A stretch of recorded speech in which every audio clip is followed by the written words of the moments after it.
3 weeks before our wedding, my fiancé asked for some space. She swore the wedding was still happening. Then our wedding money started disappearing without any explanation.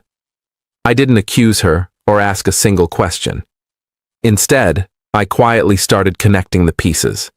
What I discovered changed the way I understood the woman I was about to marry, and honestly, it changed me too. Before we get into it, if stories like this hit something real for you, stick around and subscribe to Vows Stories. We put these up every week, and I promise you this one is worth the 20 minutes. My name doesn't matter much for this story, so I'll just tell you I'm 35, I work in commercial insurance underwriting, and up until 8 months ago, I thought I had my life figured out. I'd been with my fiancé for 4 years. We met at a mutual friend's barbecue in a backyard that smelled like charcoal and cut grass, and within 6 months, I knew I wanted to marry her. She's a physical therapist, the kind of person who remembers the names of her patients' grandchildren and asks about them every session. She laughs with her whole face. I'm not a dramatic guy, I don't really do grand gestures, but when I proposed at her parents' lake house, I cried in front of 12 people, which for me is basically sobbing hysterically. We planned a modest wedding. Nothing extravagant. A barn venue about 40 minutes outside the city, a caterer who did a tasting where we ate short rib sliders standing up in a parking lot, string lights we were going to hang ourselves the week of. We'd saved for almost 2 years, splitting costs between us into a joint savings account at our credit union that we'd nicknamed, only half-jokingly, the Barn Fund. By spring, we had a little over $18,000 sitting in there, which felt like a small fortune we'd built brick by brick out of overtime hours and skipped vacations. Then, 3 weeks before the wedding, she came home from work and sat down across from me at the kitchen table instead of next to me on the couch like she normally would. That alone told me something was different. "I need to ask you for something," she said. "I need some space. Not from us, not from the wedding. Just space. A little bit of distance for a couple weeks." I remember my stomach dropping in that specific way it does when the floor doesn't actually move, but you feel like it does. "Space like what? Are you having doubts?" "No," she said, fast, almost too fast. "God, no. I love you. The wedding is happening. I promise you that. There's something I'm dealing with, and I need a little room to deal with it on my own terms. Please don't ask me what it is right now. I will tell you, just not yet. I want to be honest with you about who I am in moments like this, because I think it matters for the rest of the story. I am not a confrontational person. I don't do well with conflict, and my instinct when someone I love is hurting isn't to demand answers, it's to give them room and trust that they'll come to me. So I said, okay. I told her I loved her. I told her the wedding wasn't going anywhere as far as I was concerned. And I let it sit there, unresolved, the way you let a bruise sit there because poking at it doesn't actually heal it faster. For the first few days, nothing seemed different except she was gone more. She'd leave earlier for work, or say she was staying late for patient notes. She started taking phone calls in the car in the driveway instead of inside the house. Small things. The kind of things you'd only notice if you were already looking, and I was starting to look, even though I told myself I wasn't. The money is what really got me. About 10 days before the wedding, I logged into the credit union app to move some funds around for the final catering deposit, and the barn fund balance was almost $4,000 lower than it should have been. I sat there staring at my phone in the parking garage at work, running the math over and over like I'd made an error, like the app had glitched. It hadn't. There were 3 withdrawals over the previous 2 weeks, each one a few hundred to just over $1,000, moved out to an external account I didn't recognize. I didn't call her.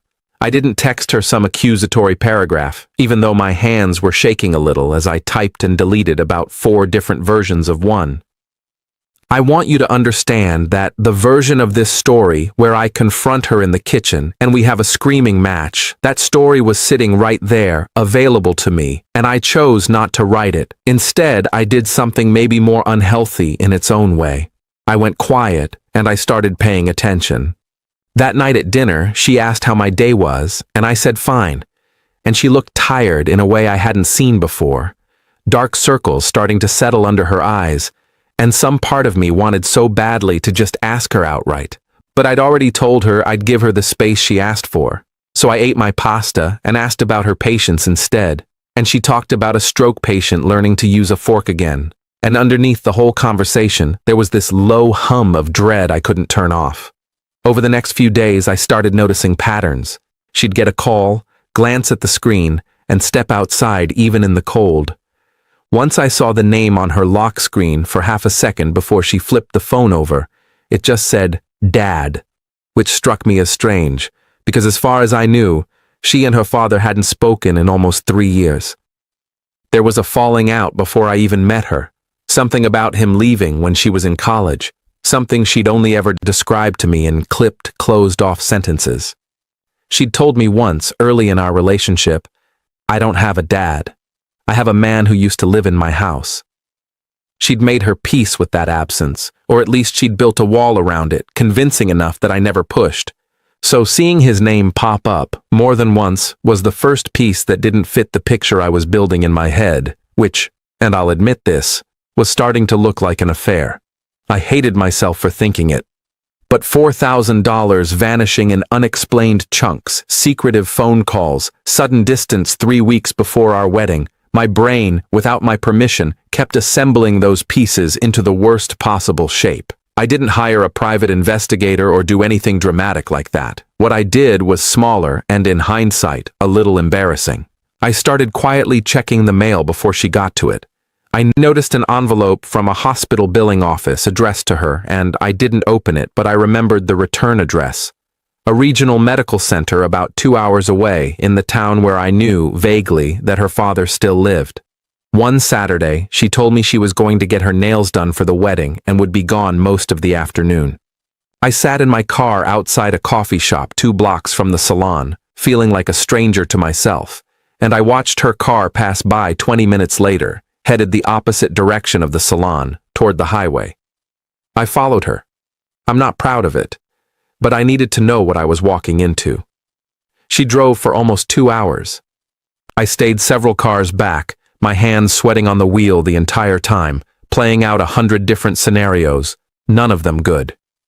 She pulled into the parking lot of that same regional medical center from the envelope. I parked at the far end of the lot and watched her walk in through the main entrance, shoulders hunched in a way I'd never seen on her before, like she was bracing against wind that wasn't there. I sat in that parking lot for almost 3 hours. This is the part where things really shifted for me, because I had all that time to sit with my own thoughts. And somewhere in the second hour, the affair theory just quietly fell apart on its own. Nobody drives 2 hours to a hospital, alone, repeatedly, for an affair. There are easier places for that. My mind started building a different, scarier theory instead. Maybe she was sick.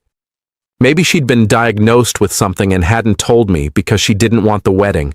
My last months of blissful ignorance ruined by it. This is the moment.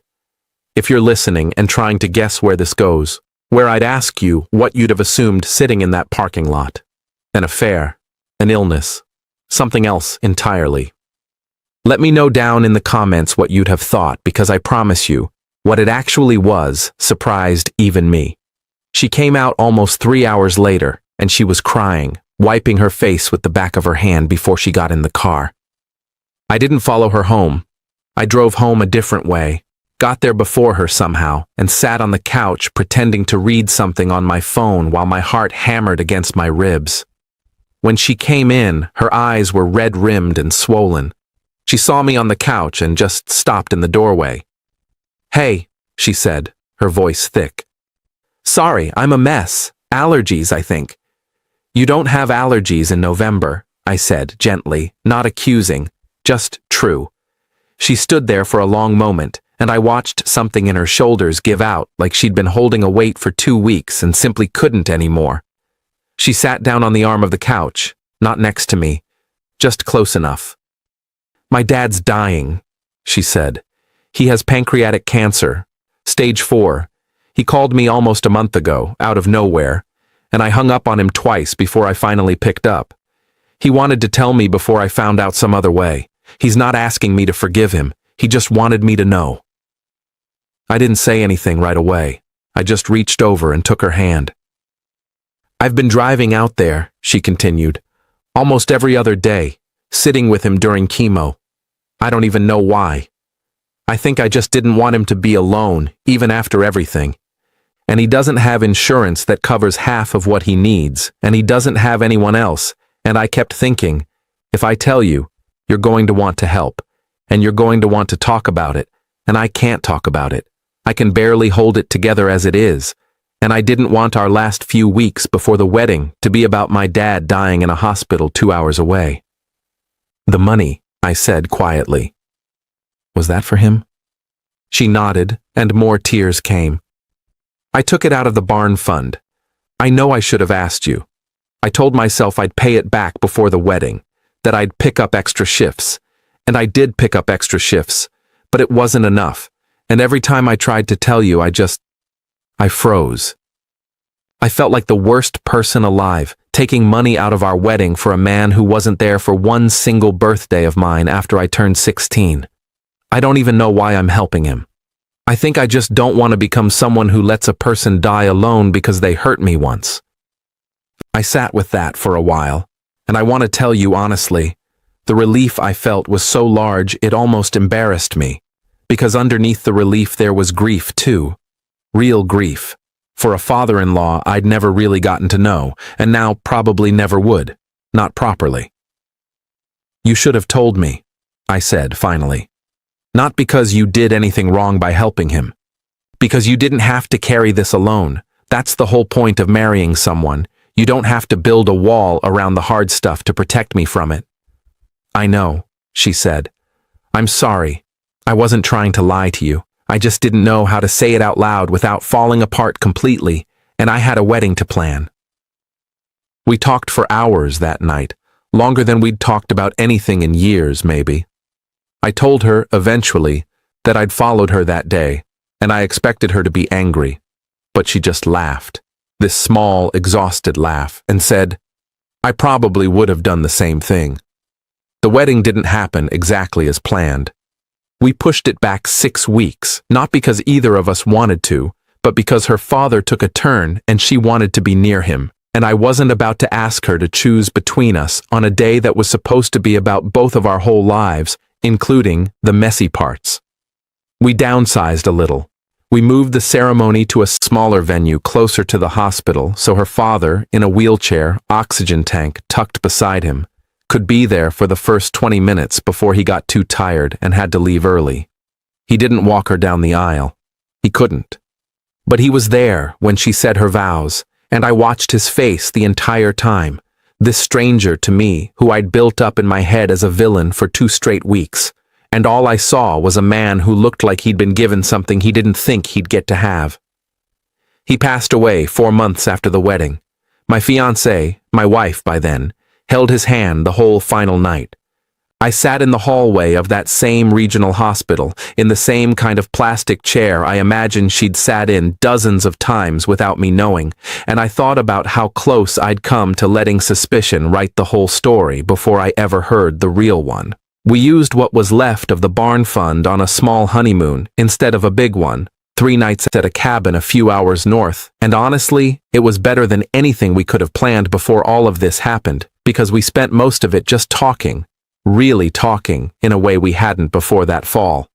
My wife still has bad days about her father. Some anniversaries hit her harder than others. But she doesn't carry things alone anymore, not the way she used to, and I think a small, strange gift buried inside all that fear and secrecy is that we learned, 3 weeks before our wedding, exactly what it meant to actually show up for each other. If you'd been in that parking lot with me that day, watching someone you love walk into a hospital with her shoulders hunched against nothing, I think you'd understand why I never regretted staying quiet long enough to find out the truth instead of running toward the loudest, ugliest assumption first. So tell me, honestly, did you see this one coming, or were you convinced right along with me that it was something far worse? Drop your guess in the comments and let us know what story you want us to dig into next.